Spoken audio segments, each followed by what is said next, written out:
Hello बच्चों, welcome to Shri Kalam academy. Now today we starting with the equation का exercise A वाला पार्ट। अगर आपको बेटा इक्वेशन के 10th और 9th 8th के भी अगर आपको इक्वेशन एक्स और वाई फॉर्म में सॉल्व करने आते तो without wasting your time start solving the directly, क्योंकि इसमें बेसिक कुछ नहीं है। अगर कुछ भी बेसिक रहेगा तो मैं आपको प्रोवाइड कर दूंगा। टाइम ना वेस्ट करते हुए starting with the sums. Starting with the question number 1 बेटा। The question number 1 is given as -7x + 1 = 5 - 3x। Clear है बेटा। x वाले पार्ट को x के पास लाओ तो -7x + 3x, 5 - 1 तो क्या हो जाएगा बेटा -4x = 4, x = 4 upon -4 which is nothing but the x = -1। Easy बेटा। तो which is nothing but the option number B. Starting with the question number 2। Question number 2 which is given that x + 4/4 + x - 5/3 which is equal to 11। तो अब बेटा simply LCM low. 3 × x + 4 + 4x - 5 = 11 upon 4 3s are 12। Clear है बेटा। 3x + 12 + 4x - 20 upon 112 × 11। Clear है। 3x + 4x 7x -20 + 12 -8 = ये क्या हो जाएगा बेटा। उसको अगर वहाँ पे भेजेंगे तो जस्ट एक सेकेंड यहाँ पे हो जाएगा। देखो 1 12 है तो यहाँ पे 2 लिखो और 1 + 2 132, 8 वहाँ पे जाएगा। सो हो जाएगा 7x = 132 + 8 is nothing but the 140। 7x x = 140 divided by 7 2s and x = 20। x = 20 which is nothing but the option number A। Question number 3। Question number 3 is given that beta correct the value for x। okay, so x = क्या x upon 30 2/45। yes बेटा। So for which value x will be the equal 2/45। ठीक है। तो यहाँ पे क्या हो जाएगा x = 60, 32 60/45। ये क्या हो जाएगा बेटा 15 4s 15 3s which is nothing but the 4/3। In a mix fraction 4/3 can be written as 1/3 which is nothing but the x। yes, which is nothing but the option number C। Question number 4। yes, question number 4। x + 24/5 = 4 + 4 + x/4। सो क्या हो जाएगा बेटा 16 + x/4 और यहाँ पे क्या हो जाएगा x + 24/5। 5 LCM cross multiply equal to क्या दे रहा है 5x 24 × 4 96 = 80 + 5x। यस बेटा। सॉरी यहाँ पे 4x आएगा, गलती से मैंने लिख दिया। 96 - 80 = 5x - 4x। यस बेटा। तो क्या हो जाएगा यहाँ पे 16 = x। ठीक है, ये आपका आंसर हो गया x = 16। Question number 5 is given that 8 is the solution of the equation। 8 is the solution of the equation। We're done with the question number 5। Question number 6। Starting with question number 6। In question number 6 बेटा अगर आप सबका LCM same कर दो straight forward बहुत easy सम हो जाएगा। For example अगर मैं 6 में 6 से मल्टीप्लाई करूंगा तो 36, 9 में 4 से मल्टीप्लाई करूंगा तो 36, 4 में 9 से मल्टीप्लाई करूंगा 36।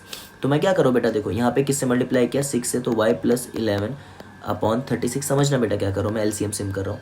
यहाँ पे भी क्या हो जाएगा यहाँ पे क्या किससे मल्टीप्लाई करेंगे 4 y + 1 इससे क्या होगा टाइम बचेगा 36 = यहाँ पे क्या हो जाएगा बेटा 9 y + 7 और ये क्या हो गया बेटा 36। अब तीनों देखो बेस सेम हो गए, सही बात है। तो क्या हो जाएगा यहाँ पे टर्म्स को सिंप्लीफाई कर लेते हैं फटाफट बेटा। तो हमारे पास देखो तीनों में हो गया तो बेटा 6, यहाँ पे क्या बच गया y + 11 ये = हटा दो 11 और ये ब्रैकेट क्लोज हुआ माइनस और यहाँ पे क्या हो गया 4 y + 1 = क्या हो जाएगा बेटा 9 y + 7। सिंप्लीफाई हो गया, थोड़ा सा इजी हो गया sum comparatively. Going for the next part क्या हो जाएगा 6y + 11 6 66 -4y -4 = 9 9y = 63। इजी बेटा। नाउ सिंपली और टर्म्स को इक्वल करेंगे, वाई वाले टर्म्स को एक साथ लेके आओ, एक्स वाले टर्म्स को अरे और नंबर्स को एक साथ रखो बेटा।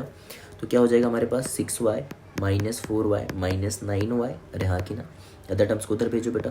तो हमारे पास क्या हो जाएगा 63 माइनस 66 और ये -4 उधर किया तो +4, यस बेटा।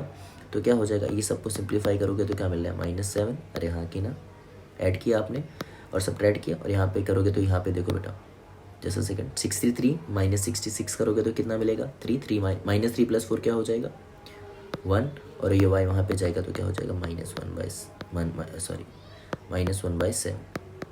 ये रहा आपका answer. Question number 7, p + 2 p - 3 plus p + 3 p - 4 equal to p into 2p - 5, yes easy sum. So क्या हो जाएगा बेटा p² p into p square plus minus 3p plus 2p minus 6 plus p square p into p square minus 4p plus 3p minus 12 equal to 2p square minus 5p, yes p plus p square plus 2p square equal to क्या other hand पे same cancel हो गया बेटा। यहाँ पे क्या बचा -3p plus 2p minus 6 minus 4p plus 3p minus 12 equal to -5।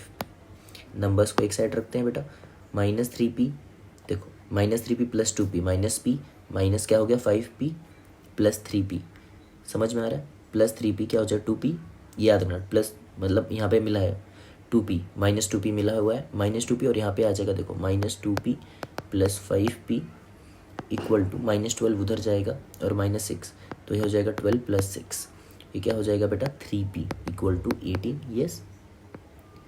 तो p इक्वल टू क्या हो जाएगा 18 divided by 3 6, so which is equal to p equal to 6, which is nothing but the option number A. Question number 8, 12x plus 1 upon 4 equal to 3x minus 1 into 15x minus 1, yes, 5 into 2x minus 5 upon 5 3x minus 1, yes बेटा।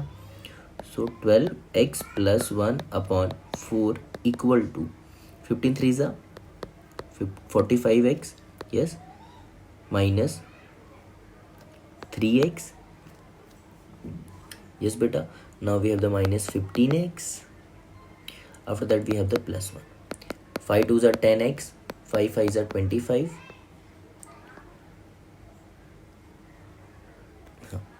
now we have beta 5 3s are 15x minus 5, ठीक है बेटा, ये हमारे पास term बचा।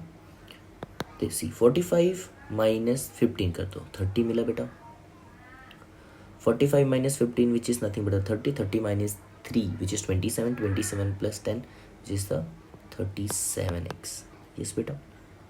Now ये मिल गया x के सारे +1 और -25 -24 और अपॉन में क्या मिला 15x माइनस 5, यहाँ पर हो गया 12x plus 1 upon 4, just multiply bit बेटा, cross multiply what we get 12x plus 1 into 15x minus 5 equal to 4 into 37x minus 24, yes beta. Now we have the 12 into 15 करोगे तो बेटा क्या मिलेगा 180x, फिर 12 into 5 करोगे तो 12 5 is 60x, yes बेटा, 1 करोगे तो ये 15x सेम टर्म मिल जाएगा -5, now equal to, now we have the beta 37 into 4 will be 148x minus 24 into will be करोगे तो 96 बेटा, 180 minus 60 करो तो क्या मिल जाएगा बेटा स्ट्रेट फॉरवर्ड 120 प्लस 15 करोगे तो 135x, यस बेटा, और -5 equal to 148 minus x minus 96, ठीक है बेटा। टर्म्स को इधर लाओ तो -5 plus 96 equal to 148x minus 135x, ये क्या हो जाएगा 91 which is nothing but the 13x 13x equal to 91, x equal to 19 upon 13, x equal to 7. Either you use a reverse method. ठीक है बेटा, टाइम बचेगा. Question number 9. 9 is the easiest sum बेटा. Try to understand. देखो equal to 0 आना चाहिए answer. When you substitute a 0 on a place of x0 upon 0.50 minus 1.5 और 0 upon 0.5 can not be equal to 0. तो पहला ऑप्शन पहले निकल गया. When you substitute b equal to x equal to 1 बेटा, यहाँ पे 1 अपॉन 0.5 एंड 1 अपॉन 0.5 आप डेसिमल में भी लोगे तो भी 0 नहीं आएगा. आप calculator, you have the calculator, time बचेगा बच्चा. 10 रखोगे तो वी ऑटोमेटिकली गेट द 0. आप 10 रखो, 10 अपॉन 0.5. ठीक है बेटा, फिर 1 अपॉन यहाँ पे क्या हो जाएगा, फिर 10 अपॉन 0.5 सिंप्लीफाई हो जाएगा और ये करके तुम्हें 0 मिल जाएगा. बट अनफॉर्चुनेटली सो यहाँ पे सिंप्लीफाई हो जाएगा. बट मैं आपको एक रिवर्स मेथड करोगे which is the reverse method, उसमें आपका टाइम बच जाता बेटा. नाउ मैं आपको सॉल्व भी करके दिखा देता हूँ. तो सॉल्व करके देखोगे तो बेटा बहुत ही ईजी है. When I am talking about this term, देखो x upon 0.5 plus x upon 0.5 minus 1 upon 0.05 plus x upon 0.005 minus 1 upon 0.0005 है ना, इक्वल टू 0 चाहिए हमें. देखो सिंपल सा सम है बेटा. अगर मैं इसको मैं क्या करूँगा, एक ट्रिक बताओ. सबके बीच देखो डिनोमिनेटर में 5 है. अगर 0.5 से 0.5 किससे मल्टीप्लाई करोगे कि वो 5 में कन्वर्ट होते जाएगा. इसमें तो 10 से, तो ये 5 हो जाएगा. माइनस इसमें किससे मल्टीप्लाई करोगे, ऑफकोर्स सर 100 से. वेरी गुड बेटा, ये कर दिया आपने. इसमें किससे करोगे सर, 1000 से. क्लियर है बेटा. इसमें किससे करोगे सर, 10,000 से अपॉन 5. इतना समझ में आया. इक्वल टू 0 है बेटा. अगर ये सिंप्लीफाई करते जाओगे, सबका बेस 5 है, तो क्या हो जाएगा 10x. यहाँ पे इक्वल टू 0 ले लेते हैं. ठीक है, yes 10x 100 1000x minus 10,000 equal to 0. Denominator का 5 कॉमन लेके आपने कॉमन लिया, उधर 5 की तरफ भेजोगे तो 0 हो जाएगा. 10x प्लस ये 1000x कितना हो जाएगा बेटा, 1010x. यस 10,000 उधर गया. ठीक है, और यहाँ पे अगर 100 ऐड करोगे बेटा, ये 100 ऐड करोगे वहाँ पे जाके, तो क्या हो जाएगा, ये 100 1010. क्लियर है बेटा ना. क्लियर फॉरवर्ड आपको आंसर समझ में ही आ गया होगा. 10100 11010 10 टाइम्स में वो आपको मिल जाएगा. तो x equal to 10. Nothing but the option number C. Done with the equation का एक्सरसाइज है. Thank you so much.